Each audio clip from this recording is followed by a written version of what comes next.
What started as a way to revisit a long-lost hobby has now turned into a labor of love for a man from Minnetonka. For Barry Zellickson, baking is more of an art than a science. But as Maury Glover shows us, it's also been an opportunity to rise to the occasion on one of the world's largest stages. Simple, right? I mean, a basic bread is a bread flour, a sourdough starter, which is really just flour and water that's fermented. And then you have salt, and basically that's what you got. So much fun, and it allows a lot of creativity. See where it's led, and the opportunity has been incredible.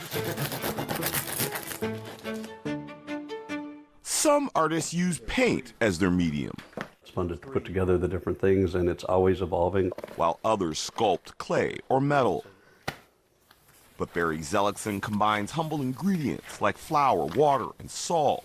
I mean, I know there's a science to it, but at the same time, you know, there's still a lot of creativity in what evolves or how it all comes together because there's so many variables. And elevates them into works of art.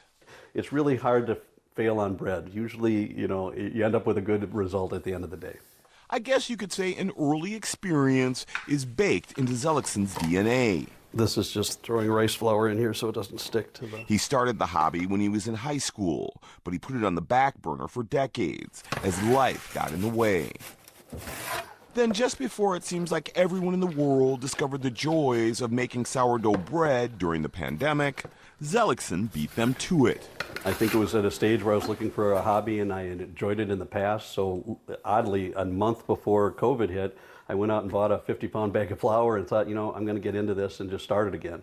And then, of course, COVID hit, and now I had all the time in the world. Zellickson says he picked sourdough because it's more of a challenge, and soon he was sharing his culinary creations with family and friends. When the world is shut down and nobody has places to go and you start making more and more bread and you only have a couple people in your household, you have to find ways to share. As word of mouth spread, he created a website where people could order his homemade baked goods each Wednesday, then pick them up at a storefront in Hopkins the following weekend. I've got a great solid following of friends and family that enjoy it, and I thought I would find a trend in what people like, and it is not developed. It changes week to week, and again, I try to offer different varieties. So this is actually a chocolate Oreo cherry sourdough bread. Zellickson likes to experiment with different flavor combinations, and eventually he started entering and winning national baking competitions. I have to be a little partial to the chocolate Oreo because that was my first award-winning bread, and so it put me theoretically on the map and gave me a little credibility, which was fun. And then, but the jalapeno cheddar is a big favorite, and then my caraway rye. Earlier this year, his hobby took him all the way to the Super Bowl of cooking, the taste of the NFL, a charity event the night before the big game in Phoenix. He had to bake 150 loaves of bread in less than 24 hours, alongside well-known chefs like Carla Hall, Andrew Zimmern, and Tim Love.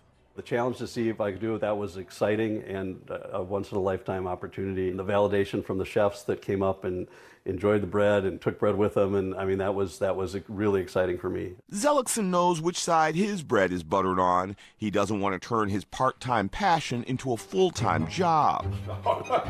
But any way you slice it, Zellickson believes his pursuit of perfection will continue to bake his day. It's like a dream to me. It's an amazing thing, and I feel lucky every day that I get to get up and do this.